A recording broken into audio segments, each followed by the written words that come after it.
Ma'asyiral muslimin rahimakumullah. Asbabul khusyuk fi shalah. Jadi sebab-sebab khusyuk di dalam salat. Jadi Syekh Islam ada baginya dua, kemudian diperinci lagi.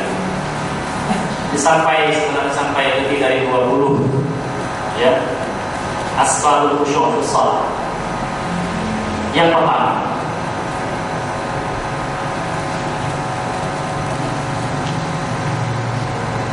al-hirsu ala ma yujlibul khushu'a wa yaqwihi.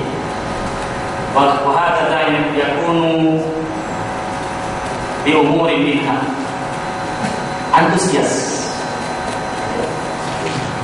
untuk mendatangkan segala aspek-aspek yang mendatangkan kekhusyuan di dalam sholat. Tidak antusias untuk sholat saja, tetapi antusias untuk mendatangkan segala sesuatu yang menghantarkan seseorang khusyuk di dalam sholat.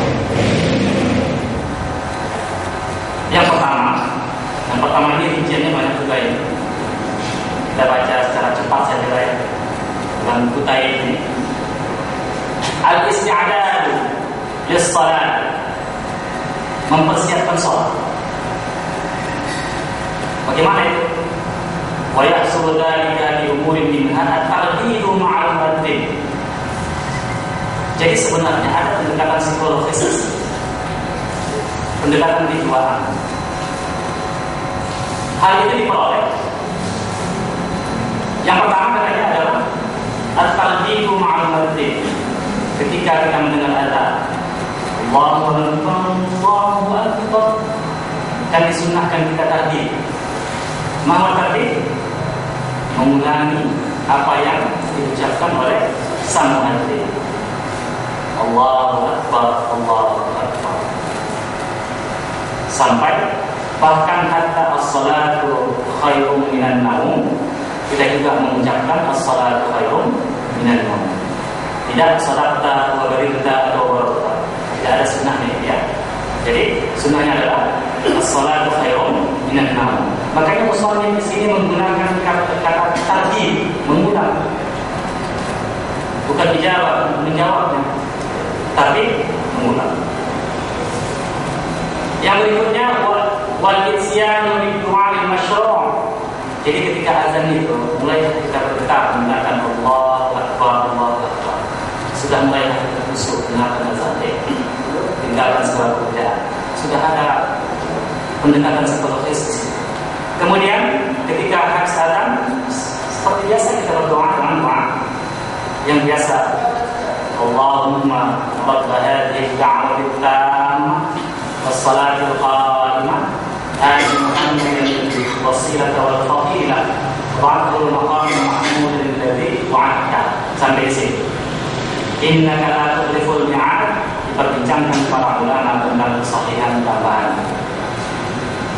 Wa du'a'u, kemudian setelah itu doa di antara azan dan iqamah. Dihantar terus seperti itu. Kemudian wal ihsanul wudu' wat tasmiyatu qabla. Memperbaiki wudu. Kita ini bahas ya, memperbaiki wudu.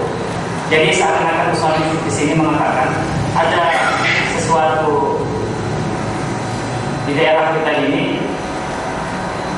yang tidak mengapresiasi tentang waktu jarak antara azan dan iqamah. Kadang-kadang sangat dekat sekali. Harus kita punya pertimbangan. Kalau seorang itu tidur, dia sempat turun dari tempat tidur, dia sempat berwudu, dan dia sempat berjalan memakai pakaian dan berjalan sampai ke masjid. Ya, kalau dia wajib mandi kan. Jadi seperti itu ya. Tapi juga tidak terlalu lama sehingga hilang fadilah, waktu fadilah. Ma'asyiral muslimin, kemudian berzikr wa doa ba'da. Zikir doa setelah itu. Apa doa dibaca setelah wudu? Asyhadu an la ilaha illallah wahdahu la syarika lah wa asyhadu anna Muhammadan 'abduhu wa rasuluh. Allahumma ij'alni min at-tawwabin waj'alni min al-mutathirin. Tak tahu kita ada tambahan waj'alni min ibadikas shalihin. Wal al-i'tina'u bis-siwak, ya kita juga harus bersiwak. Karena disunnahkan membaca Al-Quran dengan bersiwak. Maka begitu juga untuk sholat disunnahkan untuk bersiwak, ya kan? Disunnahkan untuk bersiwak. Malaikat akan menancapkan atau belalainya pas bergajah, jangan bayangkan seperti itu, ya, ke mulut orang-orang yang membaca Al-Quran. Jadi ma'asyiral muslimin, siwak itu adalah sangat disunnahkan. Bahkan kata Nabi, laula an asyqa ala ummati la amartuhum bis-siwak 'inda kulli. Jadi ma'asyiral muslimin rahimahullah, seperti itu. Itu juga bagian dari apa yang disebutkan oleh Syekh tadi, mendatangkan khusyuk dalam salat. Dalam hadis secara umum dari Al-Bazzar dikatakan oleh Syekh Al-Albani sanad jayyid. Ini adalah sebenarnya ada 3 terminologi yang digunakan oleh Tirmizi, ya, secara berulang. Mana tambahan-tambahan? Ada sahih, ada hasan, ada dhaif. Kadang-kadang ada istilah jayyid dalam hadis, perbincangan para ulama. Jadi jayyid itu sebenarnya masuk kepada ranah hasan, antara hasan dan sahih. Jadi hadis ini juga diberikan sebagai hujjah. Fatahhiru afwahakum bil Qur'an, maka sucikanlah mulut-mulut kamu karena membaca Al-Quran. Tapi jangan terlalu kuat menggosok gigi sampai darah-darah, ya, tidak seperti itu. Jangan terlalu sudah. Kemudian wa akhduz zinati bil libas al-hasan an-nadhif, ya, menggunakan perhiasan pakaian yang bagus ketika mau sholat. Ya bani Adam khudhu zinatakum 'inda kulli masjid. Qala Allah Ta'ala. Ma'asyiral muslimin, berikutnya apa? Al-isti'dadu bisitril awrah. Jadi wantiqal salat, disunnahkan juga mempersiapkan diri untuk menutup aurat. Ada perbincangan para ulama, menutup aurat itu wajib atau fardu atau rukun. Kalau daripada perbincangan itu menutup aurat secara sempurna, ya, itu juga adalah bagian yang menghantarkan seseorang khusyuk di dalam sholat. Kalaupun dia khawatir kepada isbal, jangan sampai ke lutut lah, dipotong celana, ya, itu sangat sukar untuk payah sekali untuk menutup aurat, ya. Cukuplah di atas mata kaki atau separuh dari betis. Jadi ma'asyiral muslimin, kemudian Syekh juga mengatakan taswiyatus sufuf, kemudian meluruskan shaf dan merapatkan shaf di dalam salat. Karena syaitan, sebagaimana yang kita bahas pada pertemuan yang lalu, ya, siapa nama syaitannya? Siapa namanya? Ada Khadza. Siapa lagi? Khadza. Ya, dalam satunya Khadza, ya. Ada sebutan dalam kitab Murjah, ada jam Quraisy, nama-nama jin seperti itu, ya. Tapi tidak ditemukan dalam hadis. Kemudian yang kedua, itu baru pertama. Coba bayangkan 20 item yang akan kita bahas. Itu baru form dari yang pertama, al-isti'dadu fi shalah, mempersiapkan diri untuk salat. Yang kedua, at-tuma'ninatu fi shalah, tenang di dalam salat. Karena Nabi sallallahu alaihi wasallam yatma'innu hatta yarji'a kullu 'azmin fi mawdi'ihi. Jadi Nabi sallallahu alaihi wasallam tidak mengangkat atau tidak mengembalikan tulangnya kecuali telah kembali kepada tempat tulang. Tidak rukuk kecuali tulang-tulang itu telah kembali kepada persendian. Hadis ini sahih, jelaskan dalam sifat salat Nabi. Kemudian juga Al-Hafidz Ibnu Hajar dalam kitab Fathul Bari. Dalam doa ini dikatakan la tatimmu salatu ahadikum hatta yaf'ala dzalik dalam riwayat Abu Dawud, tidaklah sempurna salat seseorang di antara kamu sehingga dia melakukan hal yang demikian. Demikian juga dalam riwayat Qatadah yang diriwayatkan Ahmad bin Hakim, inna aswa'an nasi sarqatan allazi yasrifu salat. Qala ya Rasulullah, kaifa yasrifu min salat? Qala la yutimmuhu wa'ana wa la yasjudu laha. Sesungguhnya seburuk-buruk manusia, ya, inna aswa'an nas sarqatun allazi yasrifu salat, orang yang mencuri dalam salat. Mereka bertanya, ya Rasulullah, bagaimana itu? Dia mencuri dalam salatnya, dia tidak menyempurnakan rukuknya dan juga tidak menyempurnakan sujud. Jadi masyarakat muslimin, itu yang kedua. Yang ketiga, tadzakkurul mauti fi shalah, mengingat mati di dalam salat. Nabi sallallahu alaihi wasallam bersabda, "Udhkuril mauta fi salati, fa inna ar-rajula idza dhakara al-mauta fi salatihi fa hariyun an yuhsina salata.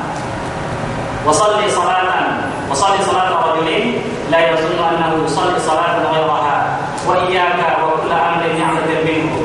Hadis ini disahihkan oleh Syekh Al-Albani. Jadi kata Nabi sallallahu alaihi wasallam, ingatlah mati di dalam salat.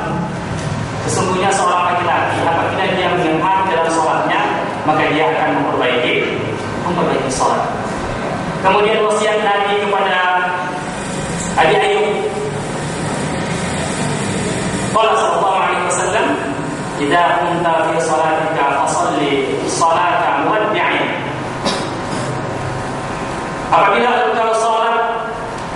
Apabila engkau menegakkan salatmu, mendirikan salatmu, maka salatlah seperti salat perpisahan, seakan-akan adalah salat yang terakhir. Hadis ini diriwayatkan oleh Ahmad dan ditulis juga dalam kitab Sahih Al-Jami'. Yang keempat, tadabburul ayatil maqru'ati. Tadabburul ayat al-maqru'ah wa baqiyatul adhkar as-salat. Mentadabburi ayat-ayat Al-Quran yang dibaca dan zikir-zikir yang lain dalam salat. Jadi ma'asyiral muslimin, bukankah kita pernah mendengar firman Allah, "Kitabun anzalnahu ilaika mubarak liyadabbaru ayatihi wa liyadhakkaru ulul albab." Kitab ini kami turunkan Al-Quran kepadamu. Ini adalah kitab yang kami turunkan kepadamu, apapun yang diberkahi. Liyadabbaru ayatihi, supaya kamu mentadabburi ayat-ayatnya. Jadi mentadabburi ayat Al-Quran ini secara umum.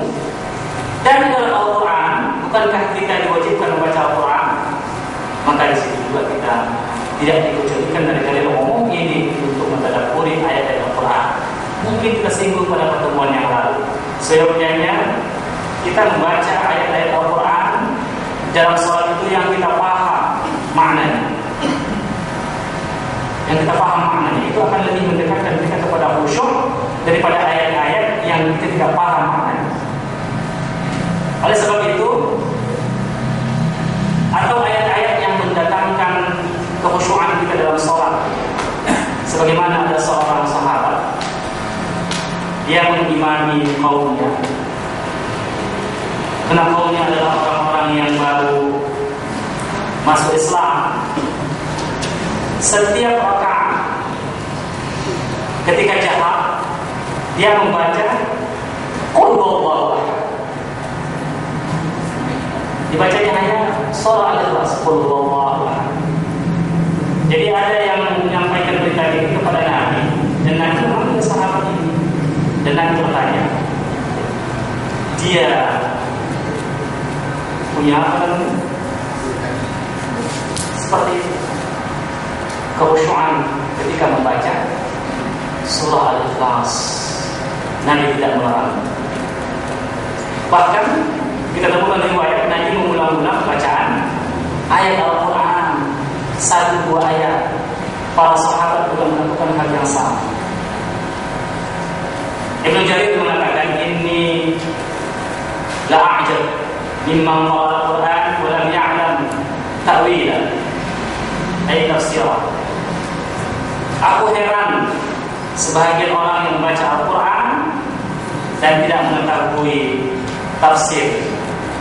Kaifa yataladdu bi qira'atihi, lalu bagaimana dia merasakan kenikmatan dengan bacaannya, tak tahu dia maknanya.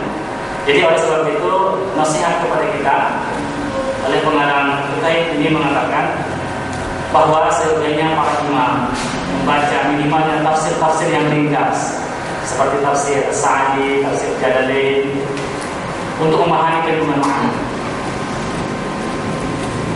Berikutnya,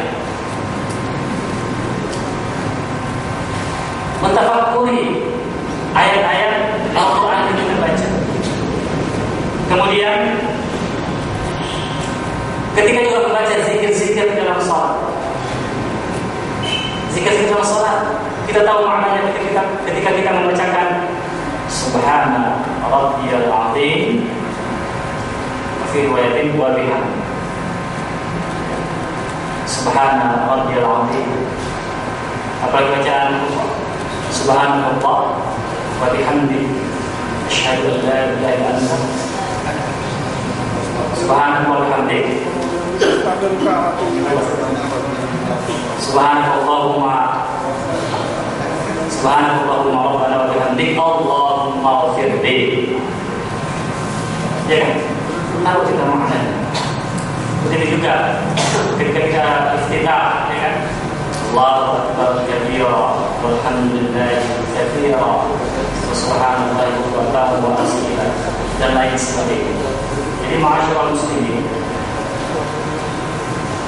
bahkan Nabi dalam riwayat Muslim dalam salat sunnah diriwayatkan bahwa shallaitu ma'a Rasulillah sallallahu alaihi wasallam lailan, dalam riwayat Muslim an Huzaifah anna Nabi sallallahu alaihi wasallam shalla fa kana idza marra bi ayati rahmah sahal wa idza marra bi ayati 'adab istajab wa idza marra bi ayatin fiha tanzil lillahi sabbaha. Jadi ketika Nabi salat malam, ya, di riwayat Huzaifah, ketika Nabi membaca ayat rahmat dan berdoa, ketika dia bertemu dengan ayat azab, Nabi isti'anah. Ketika Nabi bertemu dengan ayat tanzih, mensucikan Allah, Nabi bertasbih di situ. Masyaallah muslimin, ini bahagian dari khusyu'an dan salat.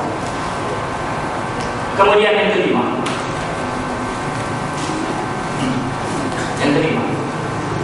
yang tadi itu bahagian dari yang keempat,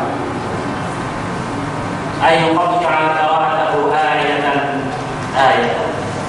bahwa sesungguhnya seorang ketika membaca ayat di dalam salat, ayat per ayat, waqaf per waqaf, tidak terus secara irsal, ya, secara wasal terus dibaca, tidak seperti bagi ayat per ayat. Alhamdulillahi rabbil alamin, waqaf. Ar-Rahmanir Rahim, waqaf. Maliki yaumiddin, waqaf. Itu terus baik sampai habis. Begitu juga kita membaca ayat dalam salat. Ayat yang maksud adalah selain surah Al-Fatihah. Nabi sallallahu alaihi wasallam membaca secara seperti ini. Ana Rasulullah sallallahu alaihi wasallam yaqulu bismillahirrahmanirrahim, wa fi riwayatin thumma yaqulu alhamdulillahi rabbil alamin ar-rahmanir rahim, wa fi riwayatin thumma yaqulu maliki yaumiddin. Lalu dia memenggal bacaan itu ayat per ayat. Diriwayatkan disahihkan oleh Syekh Muhammad Nasir Al-Albani, diriwayatkan oleh Abu Dawud. Kemudian sebagaimana yang kita bahas, bahwasanya membaca Al-Quran itu mesti dengan tajwid. Kemarin kita membahas khusyuk itu khusyuk pada bacaan, khusyuk pada kaifiyah, dan khusyuk pada hati. Sudah ya teman saya. Semuanya lagi, insyaallah kita akan menulis sebuah bulan dia terjemahkan ini. Dan mudah-mudahan bisa bermanfaat.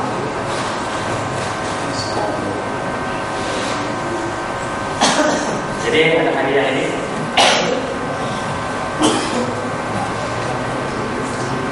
Ada beberapa buku. Semoga Allah memberkahi orang yang menyempatkan buku ini. Hadiah ini. Indahnya Islam. Kemudian di akhirat dan 7 jawabannya. Ini 7 jawaban yang ketiga.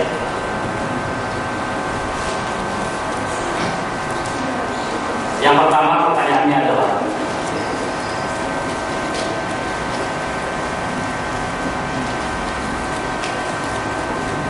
Imam Syafi'i sakit apa? Soal pertama ya. Soal pertama. Maka minggu depan belum soal pertama. Minggu depan ada lagi ya. Sama-sama.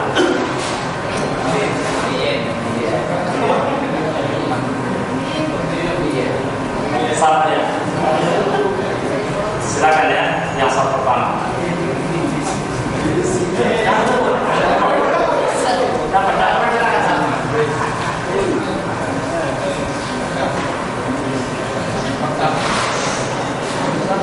Kemudian pertanyaan yang berikutnya dari malam ini, siapa yang baru mengaji malam ini? Yang sudah dewasa balik? Coba tunjuk tangan tinggi-tinggi. Ya, silakan. Ya, oke. Antum sudah sering kali saya lihat.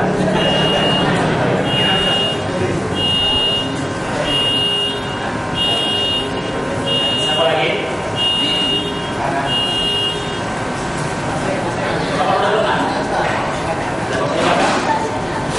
Sering aja. Nah.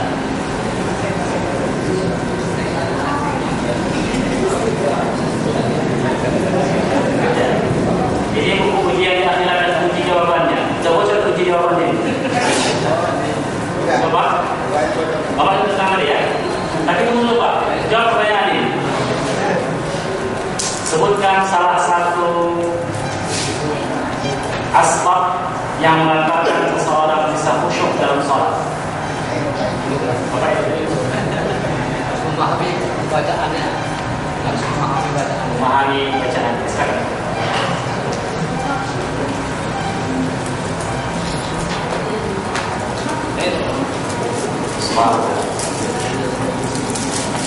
Wassalamualaikum warahmatullahi wabarakatuh.